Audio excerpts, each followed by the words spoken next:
Hello and welcome from FM Systems. In today's presentation, we're going to discuss the Real Estate and Portfolio Management module provided within the FM Interact IWMS software suite. So let's get started. Having logged into FM Interact, I can see from the left side navigation that I have access to the Real Estate module. So let's go ahead and select that. Then we're going to select Views and then Lease Agreements.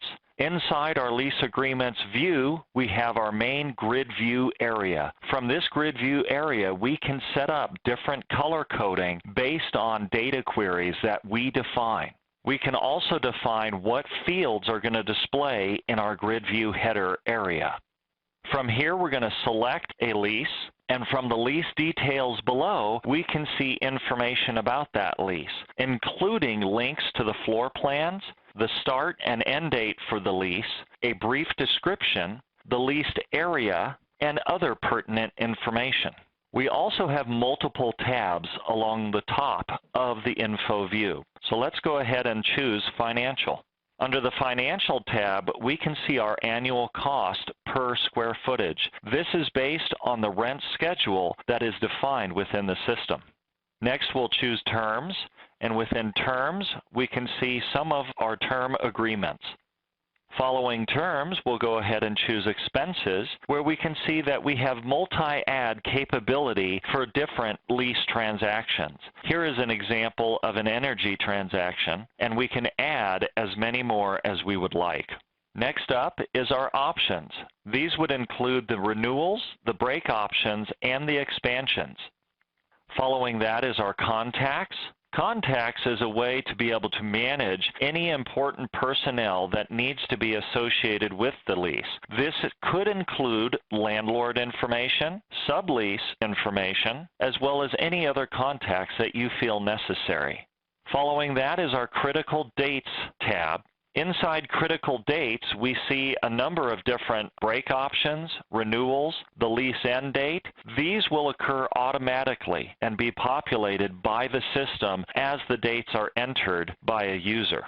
These dates can also serve as flags for notifications. The notification engine within FM Interact allows you to be able to set up date notifications which can occur at multiple time frames. So if you need to be notified 6 months out, 4 months out, 3, 2, 1, and then several days before that critical date arrives, you can set up notifications to occur as many times as you would like.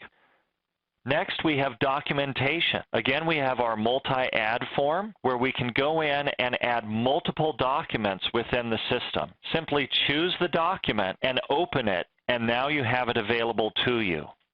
Finally, we have our Amendments tab. And again, our multi-add form allows us to include as many amendments as is necessary to this particular lease. Keep in mind the configurability of the lease management module allows us to be able to go in and add additional tabs and additional fields as is necessary for your business rules.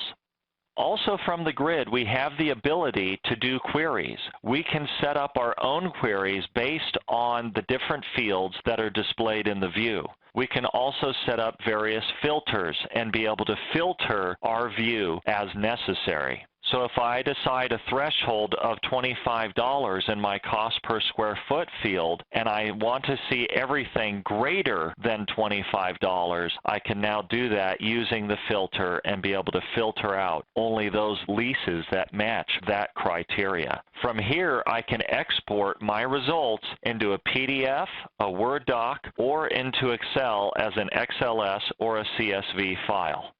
From here, we can manage property information and be able to see the details about our properties, including buildings, land, contact information, and some of our performance metrics like cost per square foot, churn rate, and vacancy rate. Inside of our land information, we can track parcels, be able to select that and choose information about the land that is important, as well as financial information. And then finally, we'll go into our buildings view. Inside the buildings view, we can select one of our buildings, and notice again we have multiple tabs of information. We have information about the building itself on the first tab. Also, our financial tab is going to show information for any associated lease agreements, building budgets using defined account categories, building expenses, as well as a cost summary of various costs that may be incurred for your particular building. This could include taxes, rent, insurance, housekeeping, utilities, etc. Again, you get to define what you want to be able to track within these tabs.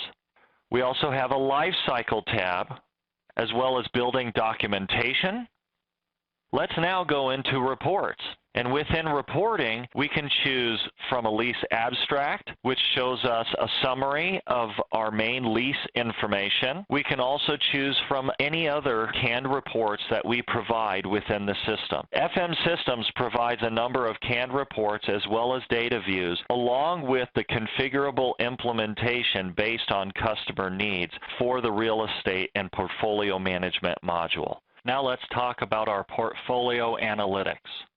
Inside of our portfolio analytics contains a number of different reports designed to give you information about your portfolio. The total portfolio by building size allows us to see our entire portfolio based on the square footage values of each location. If we click on the total portfolio by building cost, now we see the associated costs as we assigned earlier to those specific buildings. Selecting one of the bars within the chart allows us to see the detailed information inside that particular report. Now let's talk about historical portfolio costs. Within this report, we see a line graph that is letting us know our planned versus actual costs. Selecting one of the lines allows us to be able to see a value from year to year whether or not those actual costs exceeded our planned costs. We'll follow that up with the building cost metrics and be able to see our total planned portfolio cost divided by square foot, seat, and per person. Now we'll choose occupancy rate, and within occupancy rate we can see both the rate by the building as well as the planned portfolio cost per square footage. Notice the threshold on building 502 is our most expensive building in terms of cost per square footage. But over here on the left-hand side, it is our least occupied location. This lets us know if this is a leased facility, we'll want to be looking at getting out of that lease as soon as possible. Finally, we'll look at our total planned portfolio future costs. This chart gives us the example of each cost year by year. That concludes our presentation on the Real Estate and Portfolio Management module. We hope this has been beneficial for you. Thank you, and have a wonderful day.